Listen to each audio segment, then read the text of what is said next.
Isaiah chapter 4.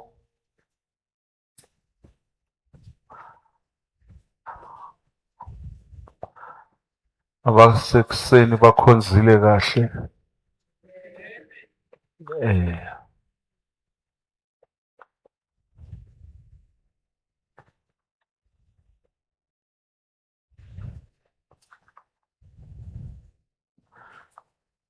Ifuna sizindleni ngaloko, especially kulezi zikhathi esiphila kizo manje.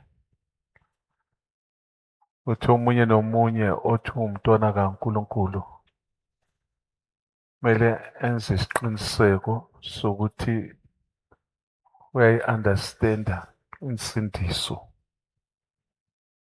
ngoba abaprofethi baningi baphumile basikhomba insindiso ngendlela bona abayibona ngayo, hhayi ngendlela uNkulunkulu ayibona ngayo. Bese lokho kuletha the confusion in the body of Christ ukuthi kanti insindiso mpela yini. Before sifunda le verse, ngifisa sibaleni izinto ezi-4 noma ezi-5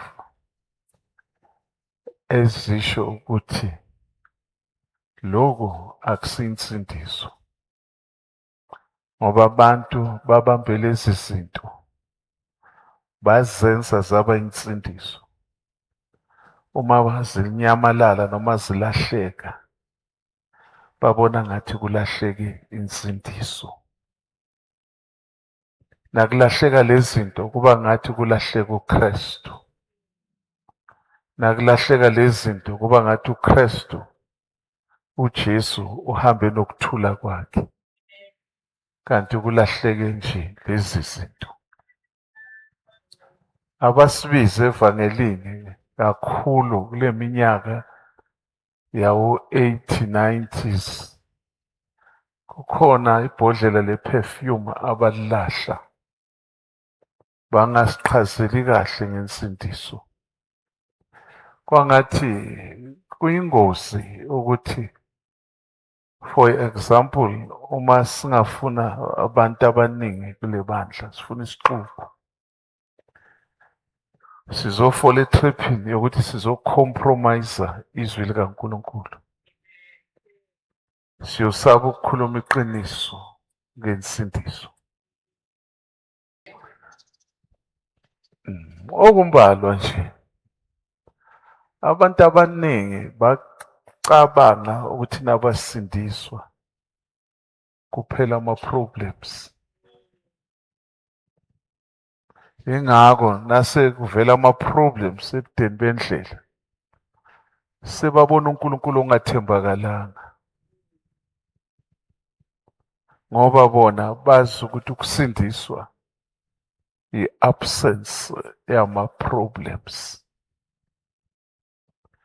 Kanti insindiso inama-problems, bese sanikezwa nendlela yokuphunyuka.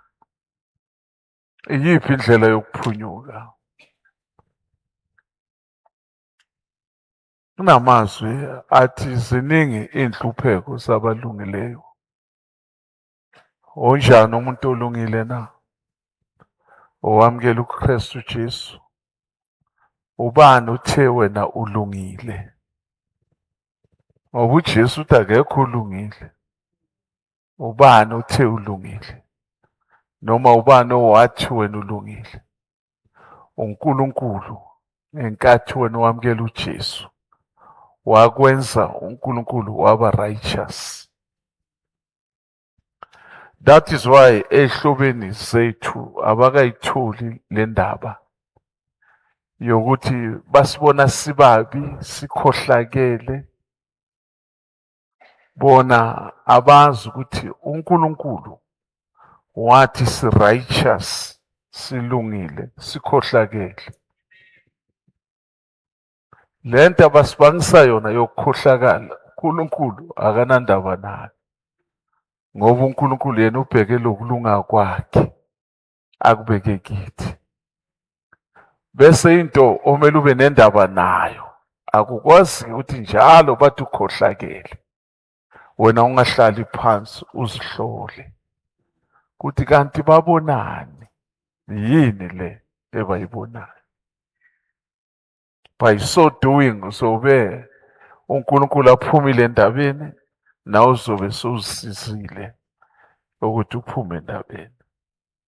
Siyavuma-ke ukuthi ukusindiswa akusikuphela kwezinhlupheko.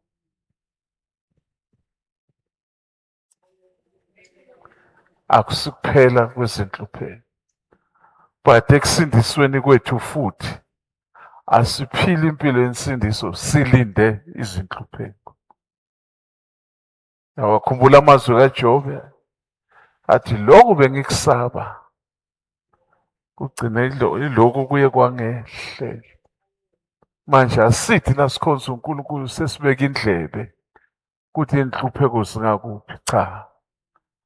But uma kuvela okusiphazamisayo sesiyazi ukuthi kunamazwi uNkulunkulu as-accommodate ngawo maningi futhi. Ngaphandle kwalamazwi athi ziningi inhlupheko zabalungileyo. Amen. Abalungileyo bayawa kayi-7. Kanjani? Balungile mara benza bayawa. Ukuwa lokhu asisho ukuwa kokuhlubuka phela. Sisho ukuwa nje usagijima endleleni yokukholwa ugileke uzithole uwe phansi. Ukuthi uwila kusho ukuthi uhlubukile.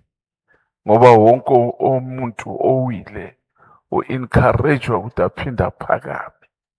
Yingakho kunamazwi encwadini kaMikha athi ungajabuli sitha sami mangiwile. Ngoba isitha sijabulela ukuthi uwe ungaphindi uvuke. uNkulunkulu ulwela ukuthi nawuwile ungawi phela unomphela, phinda uphakame. That is why abantu abashonelwe inyanga namaviki oshonelwe ngawo uwile uwemphefumulweni. But nasekuphela amaviki or izinyanga sikubona uphethe iBhayibheli uye endlini yenkosi, sesijabula noNkulunkulu ukuthi uye wavuka. Bakhona abashonelwa banyamalala endlini kaNkulunkulu ngoba bethi bewile njalo. Omubi wabakhomba enye indlela yokubuza ukuthi lo shonelwe lo kubangwe yini ashonelwe. Ngokwenza njalo akukho la ungaya khona uyobuza. Number 1, kungasolwa uNkulunkulu, kungasolwa ifamily yakini, noma kungasolwa indlela enenza ngayo izinto. Glory to Jesus. Amen. Siyavuma-ke ukuthi awukwazi ukuthi ngesizini yokuhlupheka kwakho ulwe noNkulunkulu, ublame uNkulunkulu. Why? Ngathi muswena kanti ungene njani kule sibaya? Ungene ngenkohliso ethi abasindisiwe abanazinhlupheko. Amen. Number 2, okudida abantu nokuyiphutha kwenziwa ngabantu ukuthi bathi sebasindisiwe sebafuna ukuba rich overnight. Asike nabantu ngisho wena usindisiwe wamukela uJesu mara sofuna ukuba imillionaire kusasa. Lobu millionaire na ungabutholi yila sowuphambuka khona ubone ngathi ukunikela kwakho pleasure kwakho, ukuthayitha kwakho akwenzi next. Soyofuna omunye uNkulunkulu ongakuphi indlela yokuthi ungaba rich kanjani masisha. Ila u-endapha kuthiwa kuwe thatha lento ayinabungozi. Wena ugcina ungena nje neplastic ekhaya kana ubonanga ukuthi ungene nenyoka ezodla umuzi wakho. Konke kusukelephi? Isindiso legate lomnyango ongene ngawo. Ungene ngomnyango wrong. Ophilisayo. Ujelwe ngoJesu. Oyohlala naye till eternity. Glory to Jesus. Sindiso. Abanye bacabanga ukuthi nabasindiswa angeke aphinda agule. Yebo kuyiqiniso. Bakhona abasindiswa abanezifo bese ziyanyamalala. Bakhona abasindiswa abanezifo baphile nazo 2-3 years zinyamalala. Bakhona abasindiswa abanezifo uyoze ahambe emhlabeni solo zikhona. Konke lokhu akukhanseli insindiso. Ubungcono bensindiso na usindiswa.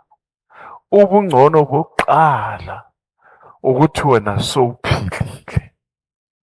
Nasithi sowuphilile sisho kulelizwe leli nasezweni elizayo. Ngicela usho lamazwi ukuthi ngiphilile ngegama likaJesu. Ngithole ukuphila kwami nangamkela uKristu Jesu. Ngokuba izwi lakhe liphilile, linamandla, liyehlukanisa umoya nomphefumulo, amalunga nomkanje. Izwi lakhe liphilile.